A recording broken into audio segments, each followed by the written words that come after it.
Terima kasih pemirsa, Anda kembali menyaksikan Kominfo Newsroom. Pemirsa, masyarakat kini sudah dapat memesan tiket untuk perjalanan kereta cepat HUS dengan tarif seharga Rp300.000 untuk semua rute. Corporate Secretary PT KCIC Eva Harunisa menyatakan, harga ini diberikan untuk memperkenalkan layanan kereta cepat kepada masyarakat sehingga masyarakat tertarik dan menggunakan HUS untuk kebutuhan bertransportasi.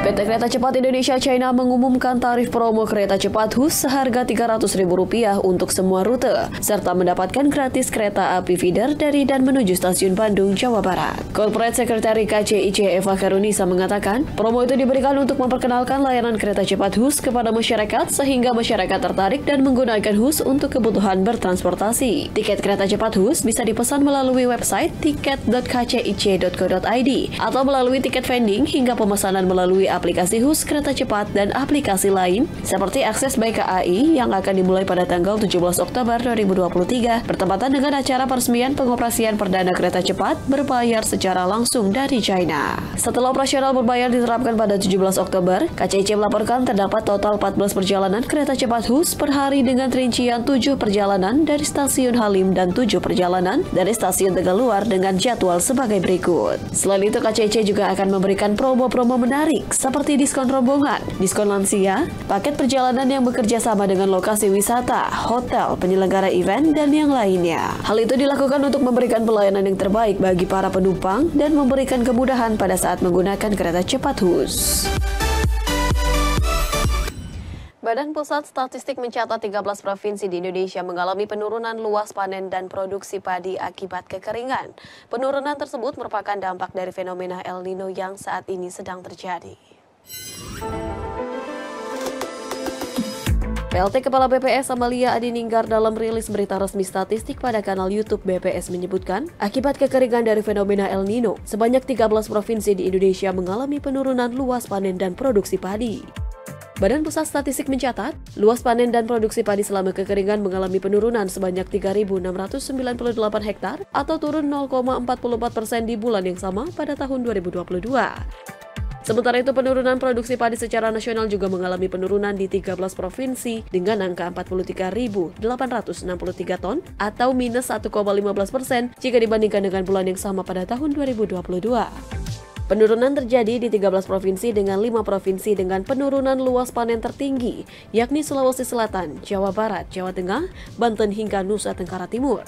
Amalia Adininggar juga menyampaikan bahwa BPS memprediksi terjadi potensi penurunan luas panen padi di Provinsi Sentra Produksi pada bulan Oktober hingga Desember 2023. Selama periode kekeringan, yaitu di bulan September sampai dengan Desember, terutama ini juga karena kekeringannya berkepanjangan, maka luas panen dan produksi padi tahun ini diperkirakan mengalami penurunan yang relatif besar dibandingkan dengan periode yang sama tahun lalu. Ini karena penurunan terjadi di sebagian besar wilayah sentra produksi. Dengan demikian, ini menunjukkan dan mengkonfirmasi terkait dampak iklim atau fenomena iklim yang kita sebut dengan fenomena El Nino terhadap luas panen dan produksi padi nasional, karena memang di beberapa sentra produksi mengalami kekeringan sehingga padi jumlah produksi padi mengalami penurunan.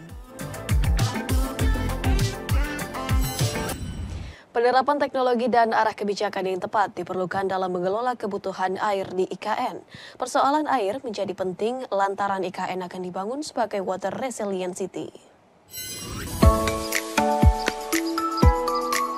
Deputi Bidang Lingkungan Hidup dan Sumber Daya Alam Otorita Ibu Kota Nusantara, Mirna Safitri dalam webinar bertajuk Air, Pangan, dan Kehidupan, Tantangan dan Solusi bagi Ketahanan Pangan di IKN, mengatakan penerapan teknologi dan juga arah kebijakan yang tepat diperlukan dalam mengelola kebutuhan air di IKN. Menurutnya, persoalan air menjadi penting lantaran IKN akan dibangun sebagai Water Resilient City. Adapun, konsep kota spons sebagaimana telah dinyatakan di dalam beberapa peraturan perundang-undangan dapat dipahami sebagai water resilience, yakni kota yang mampu mengelola air dengan baik, bisa menyimpan dan mengalirkan ketika dibutuhkan dengan cara yang sudah dihitung sedemikian rupa. Kota Spons merupakan salah satu prinsip dasar pengembangan kawasan di IKN dengan memadukan konsep perkotaan kota hutan atau Forest City dan kota cerdas Smart City. Deputi Otorita IKN Mirna mengatakan, banyak sumber air untuk memenuhi kebutuhan IKN sehingga yang diperlukan adalah teknologi dan arah kebijakan yang tepat dalam pengelolaannya. Selain itu, juga dibutuhkan area-area hijau di kawasan IKN yang nantinya dapat menyimpan air dengan baik. Bijak dalam hal ini artinya punya kemampuan untuk menyimpan sedemikian rupa air dan mengalirkannya juga sedemikian rupa.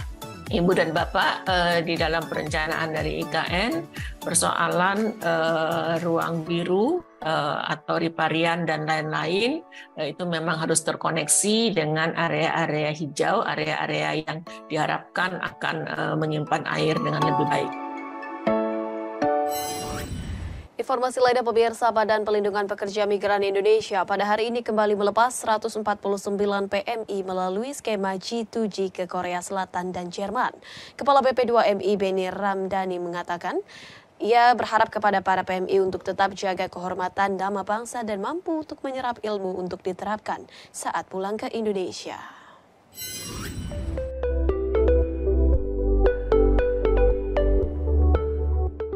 Badan Pelindungan Pekerja Migran Indonesia kembali melepas 144 pekerja migran Indonesia melalui program penempatan pemerintah Government to Government ke Korea Selatan dan 5 pekerja migran Indonesia program penempatan pemerintah Government to Government ke Jerman pada Senin 16 Oktober 2023. Kepala BP2MI Beni Ramdhani dalam sambutannya menyampaikan bahwa pekerja migran Indonesia yang dilepas hari ini merupakan PMI yang profesional di bidang sektor perikanan dan telah menyelesaikan pelatihan serta sertifikasi bahasa Jerman pada level B1.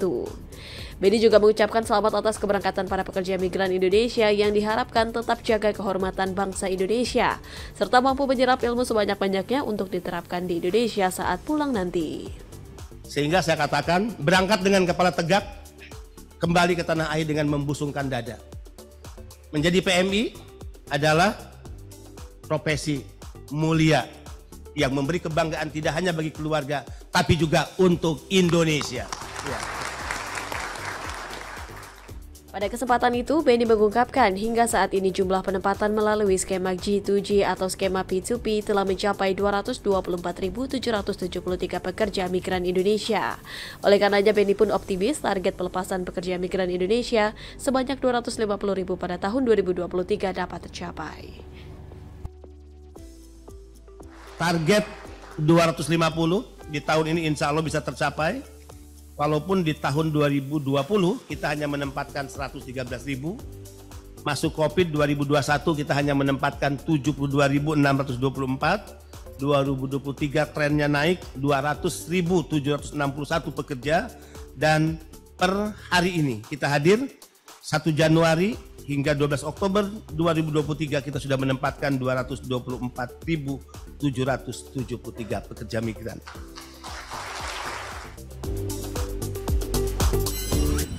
Pemirsa, tetaplah bersama kami karena usai jeda kami akan kembali dengan segmen Dialog Masa Depan Daerah Kepulauan dari KTT Ice Forum 2023 sesaat lagi.